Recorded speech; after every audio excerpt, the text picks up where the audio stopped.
Story अगले scene से continue होती है, जहाँ पर वॉन रियूमी से कहता है कि आखिर मुझे तुम्हारी चिंता क्यों नहीं होगी, क्योंकि तुम मेरी केवल लौती एक फैमिली हो। जिसके बाद हमें इनके पास्ट के बारे में बताया जाता है कि इन दोनों के माता पिता एक कार एक्सीडेंट के अंदर मारे गए थे।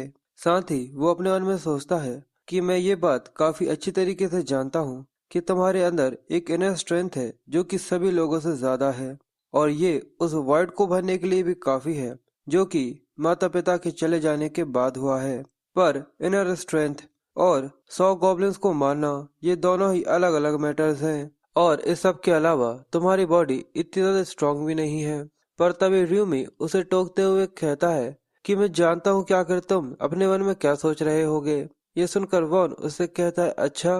र्यूमी कहता है कि वो जगह एक गेम की तरह है जहाँ पर कई सारे स्टेट सिस्टम्स है, इसलिए एक्चुअल फिजिकल कंडीशन वहाँ पर मैटर नहीं करती। वॉन कहता है अच्छा वो इस तरीके का है, पर फिर भी। पर यूमी उसे टोकते हुए कहता है कि मैं इस चीज की बेट लगाता हूँ कि तुम ये सब देखने के बाद मेरे ऊपर शक नहीं करोगे।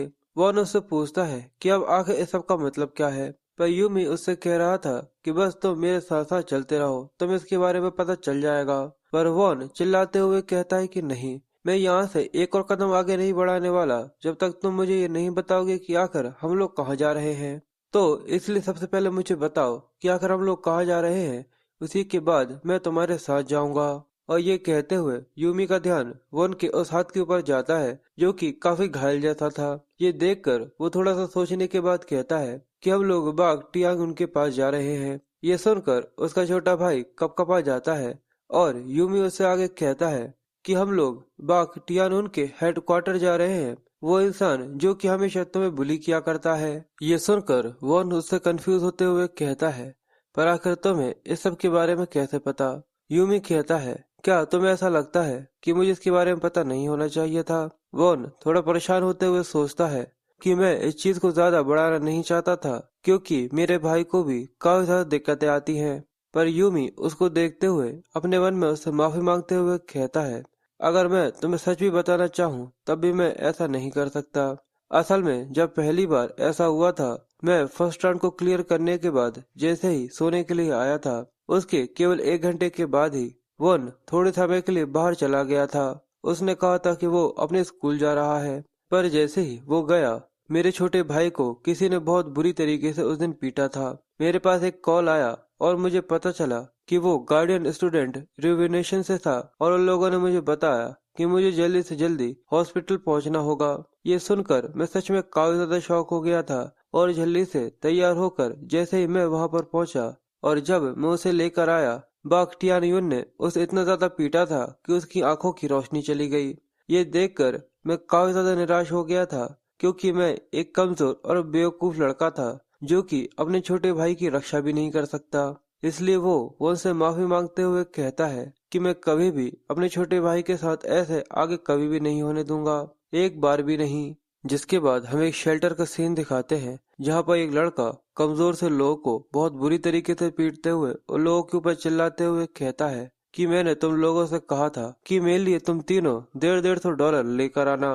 पर वो लोग अब इतने ज्यादा पिट चुके थे कि उनके मुंह से आवाज नहीं आ रही थी, और वो लड़का चिल्लाते हुए कहता है कि क्या तुम लोग मुझे जवाब नहीं दोगे, क्या मेरे शब्द तुम्हारे कानों में समझ में नहीं आ रहे हैं। और ये कहकर वो अपने पैरों से उन लोगों को और बुरी तरीके से रौंदने लगता है। इसी का नाम बाग टियांगो है। उसके दोस्त ये देखकर मुस्कुराते हुए कहते हैं कि जैसा कि टियांगो से एक्सपेक्ट किया जाता है, सच में ये उन लूजर्स के लिए भी काफी ज्यादा रूथलेस है। साथ ही वो तीनों भी उससे काफी ज्यादा डरे हुए थे और खुसफुसाते हुए कहते हैं इसीलिए इस चीज में कोई भी शक नहीं है कि दूसरे स्कूल के लोग इससे काफी ज्यादा डरते हैं, और इस चीज से जरा सा भी फर्क नहीं पड़ता कि हम लोग उन लोगों के साथ ट्यांगो के सामने खेल नहीं सकते। ट्यांगो उन लोगों को पीट कर भगा देने के बाद कहता है कि आज मैं उन पैसे के साथ एक मोटरसाइकिल खरीदने वाला था, पर ऐसा लगता है कि ये कमीने मेरी कुछ खास मदद नहीं करने वाले। जिसके बाद वो अपने साथियों से कहता है क्या तुम लोगों को कोई ऐसी जगह पता है जहाँ से हम लोग पैसे कमा सकते हैं। ये सुनकर वो लोग थोड़े कंफ्यूज थे, और वो कहता है कि कोई मेथड ढूंढो, यानी कोई तरीका। वो इसी के बारे में सोचने लग जाते हैं, पर उसका एक साथी थोड़ी देर सोचने के बाद वो उनके बारे में कहते हुए कहता है कि आखिर क्यों ना तुम तुम्हारे उस एरन बॉय को यहाँ पर बुला लो।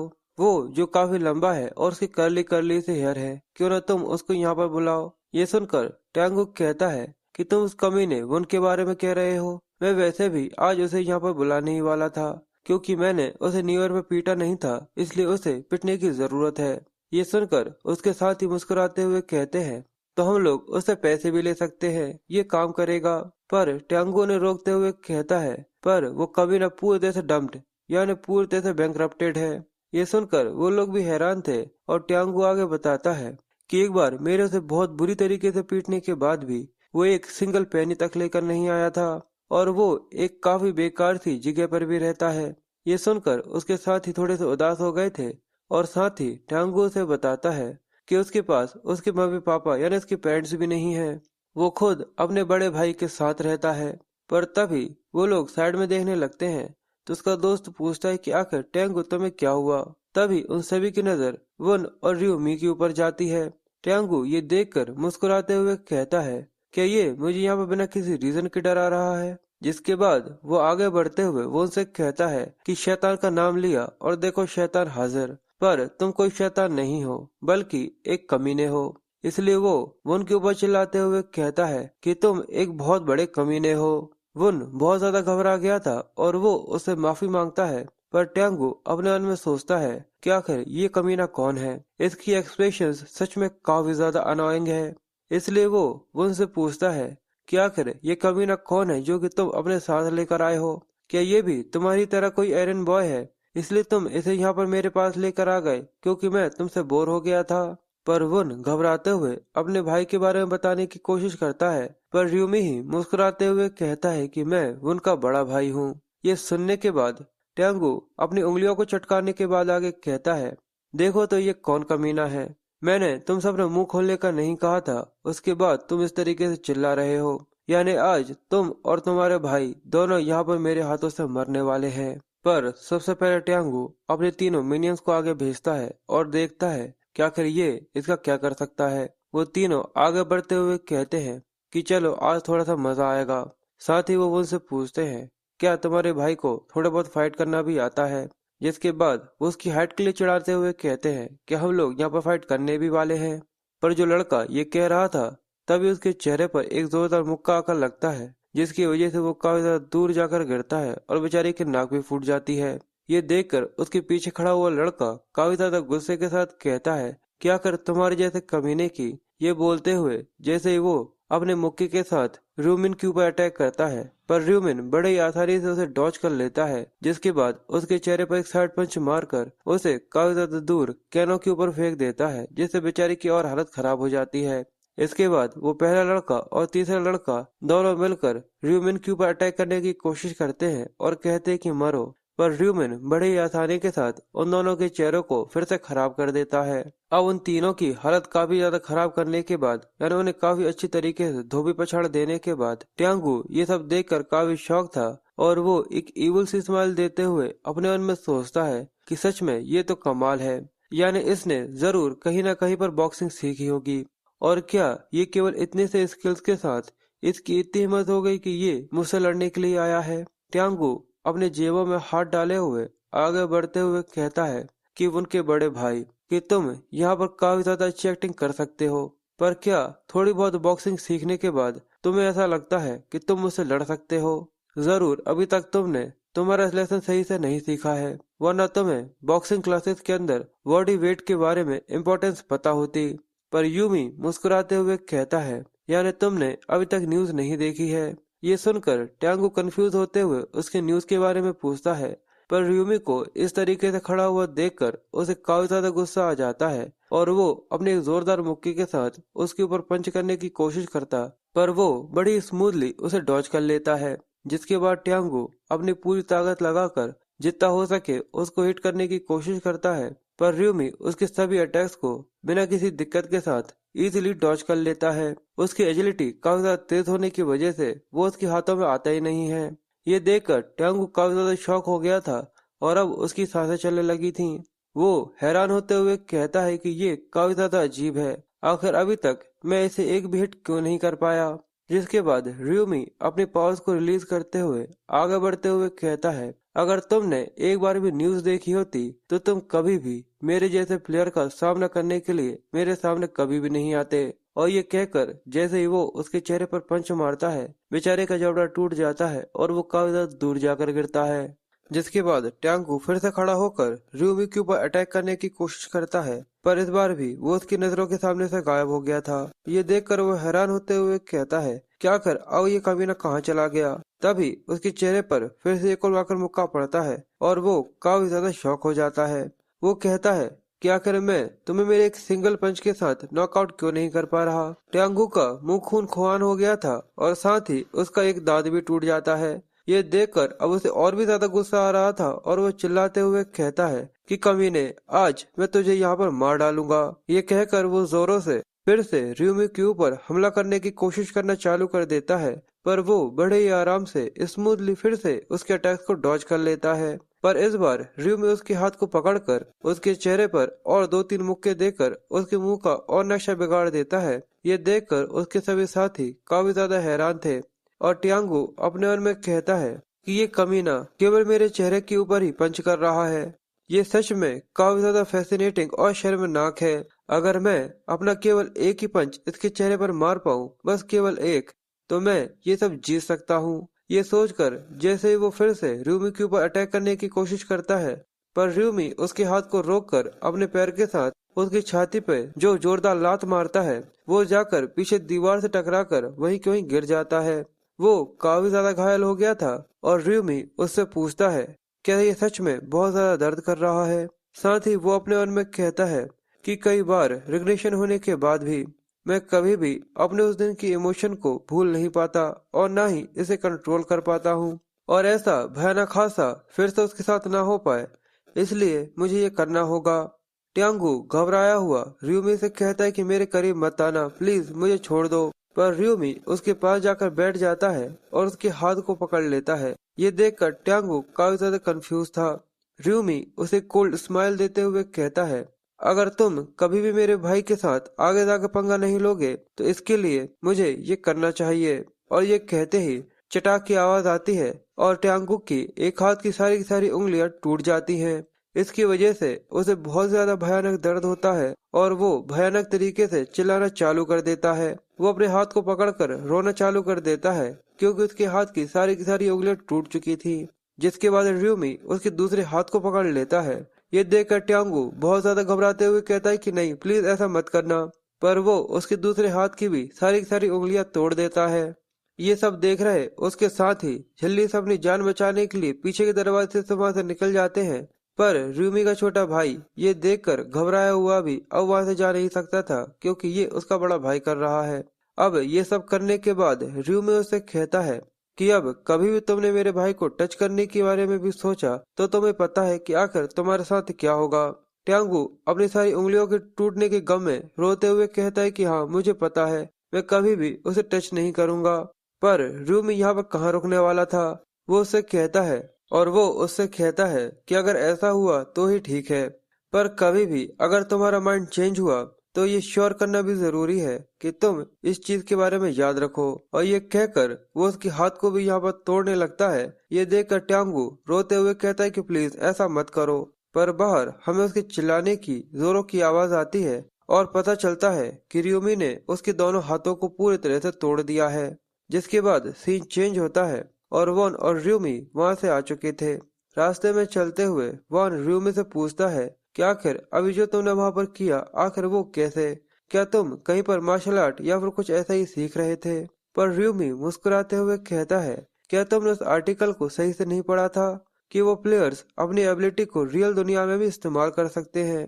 पर वॉन इस चीज के ऊपर यकीन नहीं कर पा रहा था। तो र्यूमी अपने पास से अपने डैगर को निकालते हुए कहता है कि बिल्कुल इस तरीके से। वो अचानक से हवा में एक ब्लेड को आता हुआ देखकर काफी ज्यादा शॉक हो गया था और काफी ज्यादा फैसिनेटेड होते हुए कहता है कि आखिर ऐसा कैसे हो सकता है। र्यूमी कहता है कि ये सच में कमाल है ना कि हम लोग उस दूसरी दुनिया के वेपन्स को यहाँ पर समन कर सकते हैं। वॉन आगे कहता है, इसका मतलब वो क्विक मूवमेंट्स, यानी वो भी दूसरी दुनिया की पावर थी जिसकी वजह से तुम ट्यांगू के पंचेस को डॉज कर पाए थे। वो कहता है कि बिल्कुल, क्योंकि मेरी एजिलिटी स्टेट्स 11 है।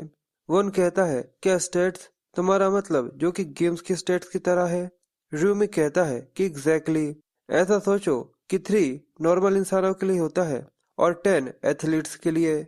फिर र्यूमी पूछता है, और तब क्या होगा जब तुम इससे भी ऊपर जाओगे? वो कहता है कि मुझे नहीं पता, क्योंकि मैं पहली बार तो इस लेवल पर पहुंचा हूँ। साथ ही वो अपने मन में सोचता है कि बिल्कुल मैं इसे झूठ बोल रहा हूँ, क्योंकि मेरा बिल्कुल भी प्लान नहीं है कि मैं उनको ये बताऊं कि मैं फिर से रिजरेक्ट हुआ हूँ, क्योंकि मेरे 11th रिजरेक्शन में मैंने इसको सब कुछ रिवील कर दिया था, जिसकी वजह से दूसरे प्लेयर्स ने उनको किडनैप कर लिया था। बाद में मैंने उन सब से रिवेंज तो लिया, पर मैं इस सब में अपने छोटे भाई को धकेल कर उसकी जान को खतरे में नहीं डालना चाहता। और फ्यूचर में जो प्लेयर्स के बीच की लड़ाई होगी, उस समय मुझे इसकी रक्षा करने के बारे में भी सोचना होगा, पर जो अभी करना जरूरी है वो करते हैं। इसलिए वो वन से पूछता है कि क्यों ना हम लोग कन्वीनियंट स्टोर जाकर वहां से ब्रेकफास्ट ले, क्योंकि तुम भी काफी ज्यादा भूखे होगे। वो कहता है कि बिल्कुल, और वो दोनों ही एक कन्वीनियंट स्टोर आ जाते हैं, जहाँ पर र्यूमी एटीएम से पैसे निकालने के लिए जाता है। तो वन उससे पूछता है कि आखिर तुम कहाँ जा रहे हो? हम लोग इसके बजाय इंस्टेंट नूडल्स ले सकते हैं। पर वो कहता है कि बस 1 मिनट के लिए रुक जाओ, और वो अपने पास से कुछ पैसे निकालने लगता है जो कि उसने क्राइसिस के लिए बचा कर रखे थे। वो 1 लाख युआन निकाल लेता है। ये देखकर उसका छोटा भाई हैरान होते हुए कहता है कि आखिर तुमने इतना सारा कैश क्यों निकाल लिया? तो र्यूमी बताता है, क्योंकि मैं इसी जगह पर इस्तेमाल करना चाहता हूँ।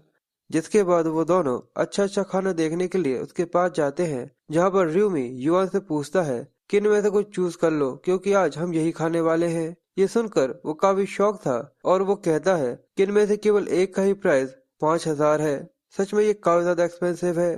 पर ह्यूमी कहता है कि कोई बात नहीं, क्योंकि वैसे भी हम केवल आज ही खाने वाले हैं। वैसे भी आज न्यू ईयर है, और क्या तुम न्यू ईयर के दिन भी इंस्टेंट नूडल खाना चाहते हो? वोन कहता है, पर अगर हम लोग इस तरीके का खाना खाएंगे जो कि काफी ज्यादा एक्सपेंसिव है, तो क्या हमारे बाकी चीजों के लिए पैसे हमारे पास बचेंगे?